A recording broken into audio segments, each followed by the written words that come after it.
En manchette aujourd'hui, l'UQTR lance une maîtrise qualifiante en enseignement. Bonjour à tous et bienvenue à votre bulletin d'information diffusé sur les ondes de CTRB, votre télévision locale et régionale, aujourd'hui le 29 janvier 2026. Alain Bellumeur, au pupitre. L'Université du Québec à Trois-Rivières lance une maîtrise qualifiante en enseignement offerte directement en milieu scolaire. Ce programme s'adresse aux personnes enseignantes déjà en poste, mais qui ne détiennent pas encore leur brevet. Concrètement, la formation de deuxième cycle permet aux participants de poursuivre leur travail dans les écoles secondaires tout en complétant leurs études universitaires. Une approche dite duale qui combine travail et études de façon structurée. Selon l'UQTR, cette formule répond à un double objectif: qualifier rapidement le personnel enseignant et assurer une plus grande stabilité dans les équipes écoles au bénéfice des élèves. Une cohorte de 25 enseignants non brevetés est actuellement engagée dans sa deuxième session de formation. Devant la popularité du modèle, les partenaires n'excluent pas d'aller encore plus loin avec éventuellement la création d'un baccalauréat en enseignement secondaire en milieu de pratique. Reconnaissant l'importance du projet, le ministère de l'Éducation a accordé un financement de plus de 500 000 $ auquel s'ajoute une contribution du pôle en enseignement supérieur de Lanaudière. Une initiative qui pourrait bien devenir un modèle pour l'ensemble du Québec. Écoutons l'allocution du recteur de l'UQTR, Christian Blanchette. Écoutez, très heureux, chers étudiants, chers participants au projet, chers membres des médias qui nous regardent ou qui sont ici. Merci d'être là. C'est vraiment un grand plaisir d'être ici aujourd'hui pour souligner la mise en place de cette maîtrise qualifiante en enseignement offerte en milieu de pratique. C'est développé avec le Centre des services scolaires des affluents. C'est un projet novateur qui, je pense, répond aux besoins actuels de formation du personnel enseignant au secondaire. Moi, je me souviens, il y a bien des années, j'étais au Conseil supérieur de l'éducation, puis on avait révisé justement un été. Beaucoup de respect dans le monde de l'éducation. On avait réveillé presque dans la nuit, en juillet, pour nous demander de réviser les critères pour donner les brevets et les autorisations d'enseignement. On a passé juillet à y travailler.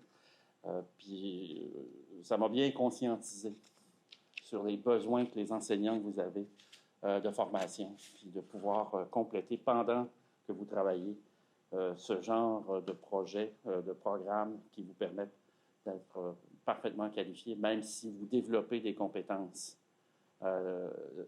déjà en enseignant, et il faut les reconnaître. Mais cette initiative, elle renforce pour l'UQTR notre présence dans la Naudière et elle est l'expression de notre volonté d'être un partenaire de premier plan dans la formation des enseignants dans la région. Il faut savoir que à travers nos programmes de sciences d'éducation et avec nos collaborations dans les milieux scolaires, ça fait plusieurs décennies que l'UQTR est déjà dans la région. Mais nous savons, comme vous tous, que le système d'éducation fait face à une pénurie de personnel enseignant qui est importante. Et je pense qu'on doit se tendre la main pour pouvoir régler cet enjeu-là. Et donc, avec le Centre de services scolaires des affluents, on pose un geste concret. Cette maîtrise, elle s'adresse à des personnes enseignantes non détentrices de brevets, des personnes déjà en poste dans les écoles secondaires, et elle leur permet de poursuivre leur travail tout en complétant une formation universitaire de deuxième cycle adaptée à leurs besoins. On me dit, c'est ce qu'on m'a écrit, que les participants adorent ce cheminement. Est-ce que c'est vrai? Je ne savais pas s'ils avaient vérifié.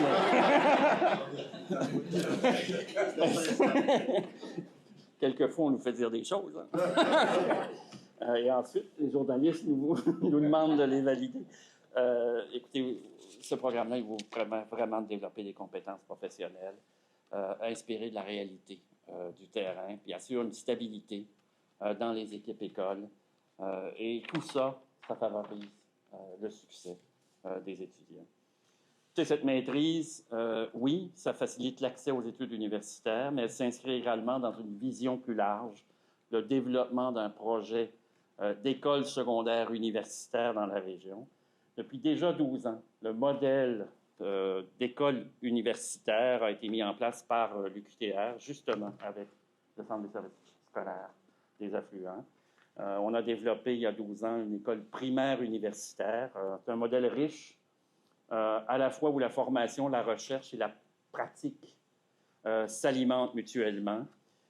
Concrètement, ça veut dire qu'on développe ensemble des projets de recherche directement avec les écoles, avec le Centre des services scolaires. On favorise le transfert et l'utilisation des connaissances issues de la recherche. On crée un milieu d'expérimentation des pratiques pédagogiques et on instaure une culture de la recherche en milieu scolaire qui est tellement important. Puis on est très heureux de tracer la voie et qu'on inspire d'autres universités présentement à mettre en place ce même genre de partenariat-là. Et nous, on veut continuer dans cette direction-là. Écoutez, ce programme qu'on lance, cette maîtrise, ça permet à des gens de se faire le choix de devenir des enseignants. Ça permet aussi de mieux les former et de faire en sorte que mieux formés, ils s'enracinent dans nos milieux scolaires et amènent une grande stabilité à nos jeunes. Donc, je tiens à remercier sincèrement l'ensemble des équipes et des partenaires. On les voit ici arborer fièrement le chandail de l'UQTR. Je remercie tous ceux qui ont participé à la mise en place de ce projet, autant au Centre des services scolaires des affluents que l'équipe de l'UQTR. Et merci au ministère de l'Éducation, c'est important de le dire, au pôle d'enseignement supérieur de la Naudière, de nous soutenir, de nous financer dans ce projet-là. Sans leur apport, ce projet-là ne pourrait pas avoir lieu. Donc, dans l'avenir, l'UQTR poursuivra son travail avec l'ensemble des acteurs du milieu afin de continuer de qualifier nos enseignantes et nos enseignants de la Naudière, notamment par le développement, la prochaine étape, d'un parcours de baccalauréat qualifiant qui s'inspirera de ce qu'on a fait avec la maîtrise qualifiante. Et c'est avec les centres de services scolaires et les élus municipaux que nous ferons en sorte que les enseignants de la région soient une priorité structurante pour la région. Donc, il y a d'autres annonces qui viendront sous peu, j'en suis convaincu. Donc, merci d'être là, merci de participer au projet, en espérant qu'il comble l'ensemble de vos rêves et qu'il vous permette de poursuivre votre profession d'enseignant pour nos jeunes. Quelques mots sur le centre de diffusion Le Crapaud, c'est à Saint-Félix-de-Valois. Originaire du South Bend, Indiana, Southside Denny est un des artistes de blues et guitariste fingerstyle avec 9 albums à son actif. Cet auteur, compositeur, interprète a partagé la scène dans le passé avec Stevie Ray Vaughan, Buddy Gay, Ray Charles, John Fogerty et bien d'autres. Il a joué en première partie d'une liste d'artistes du Chicago Blues qui est plus longue que son bras gauche. Connu pour sa musicalité exceptionnelle, son sens de l'humour et son jeu de slide unique, Denis jouera des chansons de son dernier album, Heal It, mai 2024. Il interprétera également des chansons d'autres albums et les mélangera à des classiques bien connus de Gigi Cale à Django Reinhardt. Denis vit dans la Naudière depuis 2007 et travaille présentement sur son 10e album.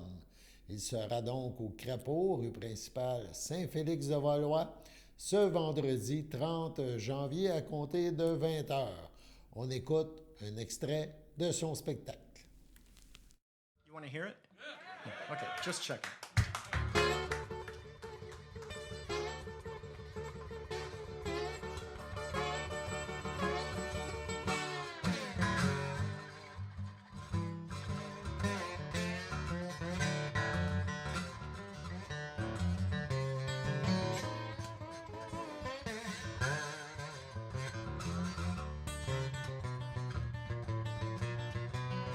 When I was a young man one night after dark. I seen Muddy Waters sitting down with his guitar. He was sliding. Man, he was sliding like no one else. He was sliding so good, I had to go get one for myself. Then there's J.B. Huddle, Luther Allison, and Johnny Winter too.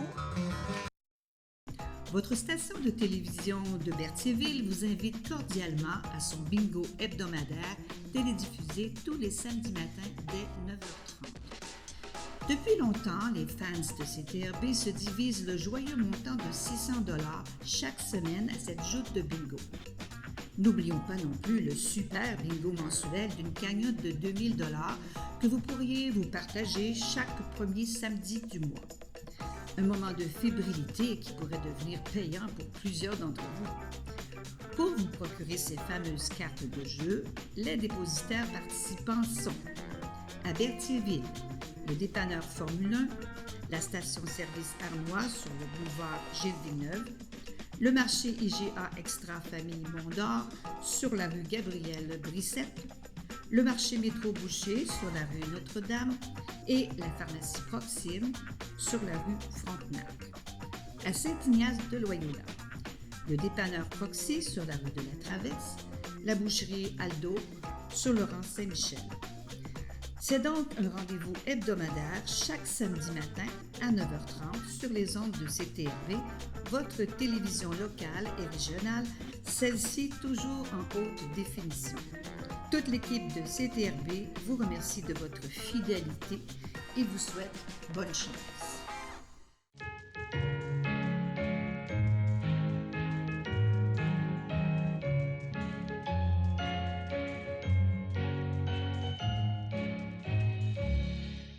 En ce 29 janvier, aucun anniversaire à souligner, c'est page blanche dans le grand livre des anniversaires de CTRB. Mais c'est votre anniversaire aujourd'hui, en ce 29 janvier. Toute l'équipe de CTRB se joint à moi et vous souhaite bonne fête. Il y a quelques jours, on vous a parlé du comité ZIP du lac Saint-Pierre. Il y a eu une présentation au Biophore à Sorel-Tracy au sujet de l'exposition Cohabiter 25 ans de partage au lac Saint-Pierre. Eh bien, on poursuit les petites infos concernant cet événement.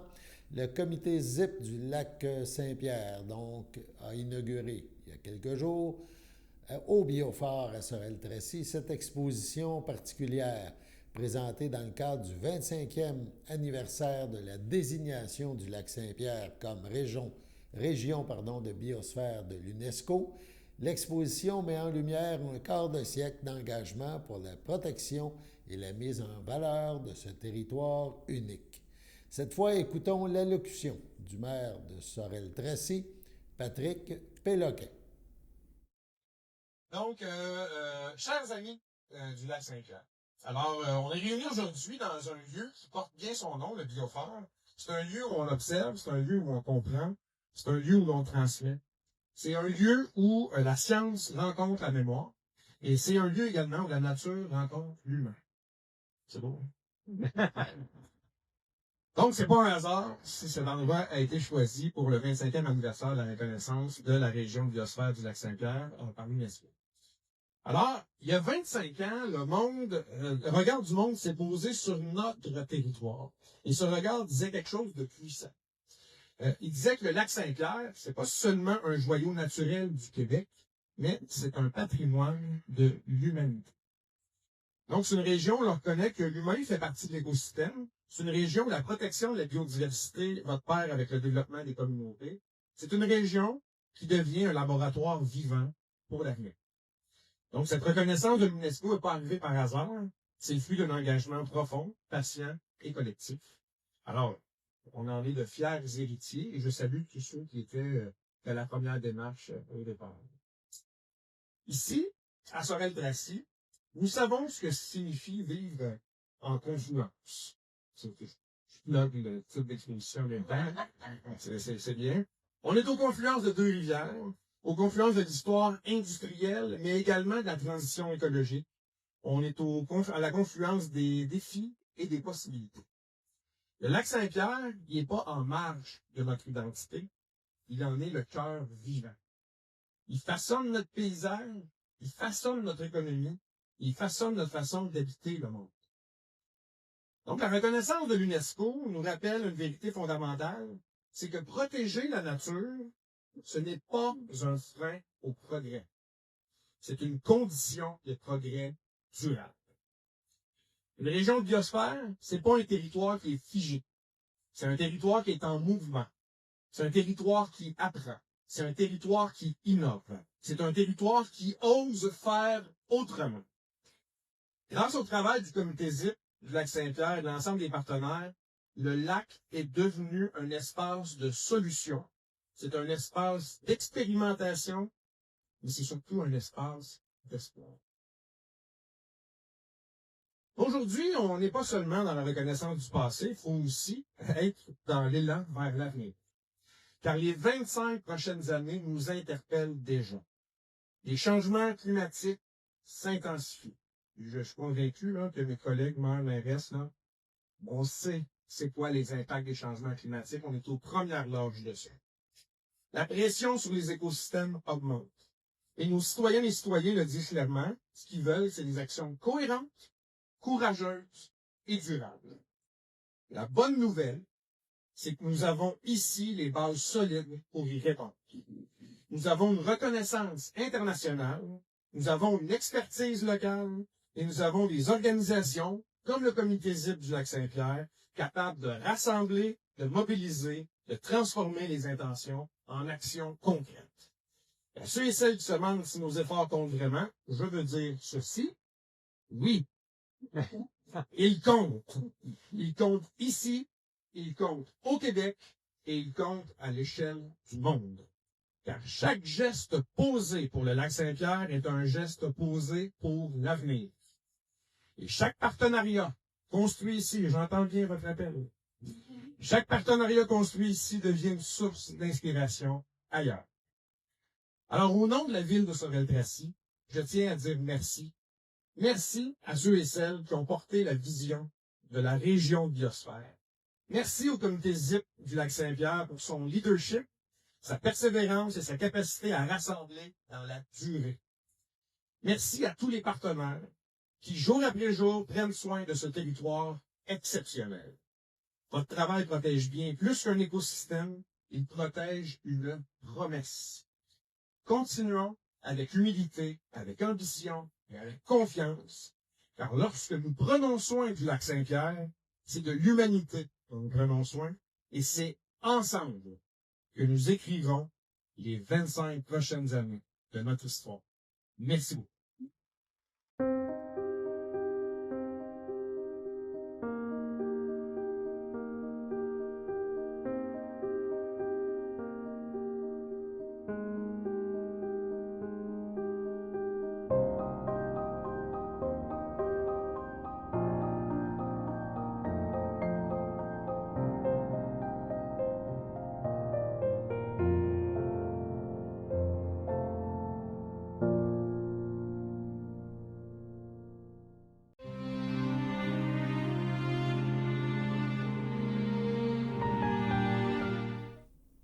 Au CHDL de Saint-Charles-Borromée, le 1er décembre, à 73 ans, est décédée Mme Jocelyne Bérard, épouse de feu Yvon Plante, demeurant Saint-Charles-Borromée, native de Saint-Barthélemy.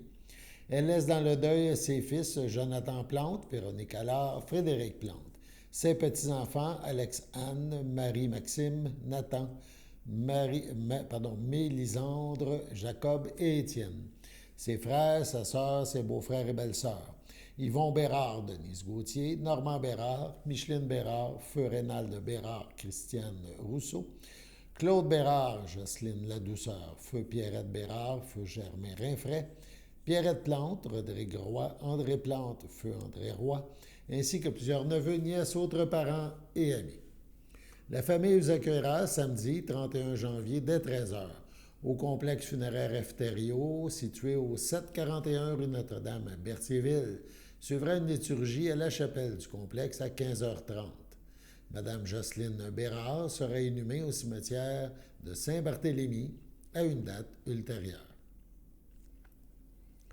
Au centre hospitalier Pierre Legardeur, le 10 janvier dernier, à 98 ans, est décédée Mme Françoise Valois-Sylvestre, épouse de feu Réaume Sylvestre.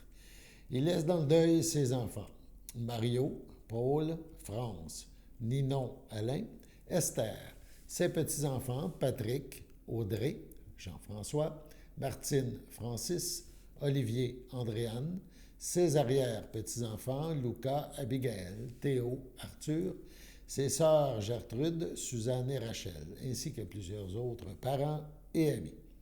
La famille vous accueillera au complexe funéraire Thériault, rue Notre-Dame à Berthierville, samedi le 31 janvier dès 9 h. Les funérailles seront célébrées en l'église de Saint-Cuthbert à 13 h. L'inhumation de Mme Valois suivra au cimetière de Saint-Viateur. À son domicile, le 17 janvier dernier, à 81 ans, est décédée Mme Christine Kasprovix, épouse de feu Jean Sluzarek, demeurant à Lanoret. Elle laisse dans le deuil ses fils Stanley Sluzarek, Linda Chaput, Pierre Sluzarek, Chantal Gay, ses petits-fils Alexandre et Maxime, ses frères, ses sœurs, ses beaux-frères et belles-sœurs, ainsi que plusieurs neveux, nièces, autres parents et amis. La famille vous accueillera dimanche 1er février dès 11 h. Au complexe funéraire F. Thériault, rue Notre-Dame à Berthierville, suivra une liturgie à la chapelle du complexe à 15h30. Madame Christine Kasprovitz sera inhumée au cimetière de Lanoret à une date ultérieure. À la résidence Le Champêtre, le 17 janvier dernier, à 86 ans, est décédée Mme Denise Rivet, épouse de feu Régent Lessard, demeurant à Berthierville. Elle laisse dans le deuil ses frères et sœurs, Fernand Rivet, Muriel Blais, Cécile Rivet, feu Jean-Louis Barthes, feu Monique Rivet, Dolores Rivet, Normand Rivet, France Valois, Lise Rivet, Raymond Pépin, feu Nicole Rivet, feu Marcel Rivet, Fernande Rivet, son beau-frère Denis Grondin, Odette Neveu, ainsi que plusieurs neveux, nièces, autres parents et amis. La famille tient à remercier le personnel de la résidence Le Champêtre et le personnel du CLSC à Berthierville pour les bons soins prodigués à Mme Rivet. La famille vous accueillera vendredi 6 février de 19 à 21 h et samedi 7 février dès 9 h au complexe funéraire F. Thériault, 741 Notre-Dame à Berthierville, où une liturgie donc aura lieu le samedi 7 février à 11 h.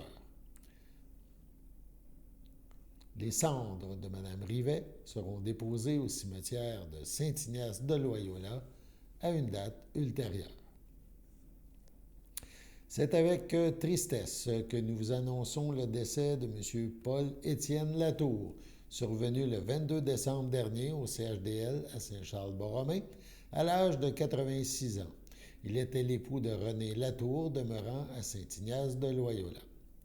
Il laisse dans le deuil, outre son épouse, ses enfants. Francis Latour, Christine la nièce, Élise Latour, Sylvain Lavallée, ses petits-enfants, Quentin la nièce Latour, Jérémie et Arnaud Lavallée, ainsi que Alizée, la belle-fille de Francis. Ses frères, Régent Latour, feu Clara Latour, Jean-Claude Latour, feu Élise Valois, sa conjointe Rita Lépine, feu Jean-Charles Latour, Lise Mondou, Richard Latour, Gaétane Valois, ses beaux-frères et ses belles-sœurs, feu Jean-Combe Latour, Lise Bergeron, Roch Latour, feu Lise Thibault, Martine Latour, Gaston Rochette, feu Christiane Latour, feu Jean-Yves Blanchet, ainsi que plusieurs neveux, nièces, autres parents et amis. La famille vous accueillera samedi 7 février dès midi. Au complexe funéraire Thériault à Berthierville, suivra une liturgie à la chapelle du complexe à 15 h. À Joliette, le 20 janvier dernier, à l'aube de ses 87 ans, est décédé M. José Maria Carballo, époux de Marie-Claude Chapdelaine, demeurant à Saint-Barthélemy. Il laisse dans le deuil, outre son épouse, ses enfants, Marie-Josée, Martin Sinotte, Claude, Joanie Saint-Germain, ses petits-enfants, Maxime, Luna, Léonard et Alice, son arrière-petite-fille Rosalie, plusieurs beaux-frères, belles-sœurs, neveux, nièces, autres parents et amis. La famille vous accueillera dimanche 8 février dès 11 h au complexe funéraire Efterio, 741 Notre-Dame à Berthierville. Une célébration de sa vie aura lieu le même jour à 14 h en la chapelle du complexe. À son domicile, le 1er janvier dernier, à l'aube de ses 64 ans, est décédée Mme Julie Poisson, conjointe de Pierre Roy, demeurant à Berthierville. Elle laisse dans le deuil, outre son conjoint, ses enfants, Geneviève Sénécal, Jonathan Despaux, Sophie Sénécal, Pierre, Alice Roy, Hendrix Coulombe, Isaac Roy, sa belle-fille Katia Brouillette, sa petite-fille Océane Despaux, son frère et sa sœur Denis Poisson, Julie, Hélène Poisson, ainsi que ses neveux, nièces, autres parents et amis. La famille vous accueillera lundi 9 février 13 h au complexe funéraire Efterio, rue Notre-Dame à Berthierville. Suivra au salon un hommage à 17 h. Au centre hospitalier de la Naudière, le 24 janvier, à 77 ans, est décédée Mme Lucie Frappier, épouse de M. André Hainaut, demeurant à Berthierville. Outre son épouse, elle laisse dans le deuil ses enfants Marc-André, Éric, Claire, ses petits-enfants Tommy, Alexis, Kim et Laurie, ses frères et ses sœurs Fernand, Luc, Céline Gravel et Chantal, Sylvain Desrosiers, ses beaux-frères et belles-sœurs Denise, Armand, Marie Pellerin, Annette, ainsi que plusieurs autres parents et amis. La famille vous accueillera vendredi 13 février 10 h au complexe funéraire Thériault à Berthier. Une liturgie de la parole suivra en la chapelle du complexe à 13 h. L'inhumation de Mme Frappier aura lieu à une date ultérieure. Au CHDL de Saint-Charles-Borromée, le 6 janvier dernier, à 79 ans, est décédé M. Lucien Normand-Latour, époux de Carmen Robillard, demeurant Joliette, natif de Saint-Ignace de Loyola. Il laisse dans le deuil, outre son épouse, ses enfants, Martin Latour, Ginette Arnois, José Latour, ses petits-enfants, Élisabeth, Charles-Olivier Latour, Émile Jacques, Éric, Roxane et Kelly Lambert. Ses sœurs, son frère, ses beaux-frères et belles-sœurs, Lauriane Latour, Dorothée Latour fut Angèle Guévremont, Jean-Philippe Latour, France Boucher, Pauline Robillard fut René Brouillette, Marguerite Joly fut Roland Robillard, Suzanne Champagne fut Denis Robillard, Claudette Robillard, Marcel Robillard fut Monique Moreau, Daniel Robillard, Lise Bellerose, Monique Robillard, Serge Gadouri, Diane Robillard, Yvon Lacourcière, Michel Robillard, Louise Robillard, Alain Dubois, René Robillard, Louise Latour, ainsi que plusieurs neveux, nièces, autres parents et amis. La famille vous accueillera samedi 14 février dès midi au complexe funéraire Thériault à Berthierville. Suivra une liturgie en la chapelle du complexe à 14h30. Sur ce, passons à la météo.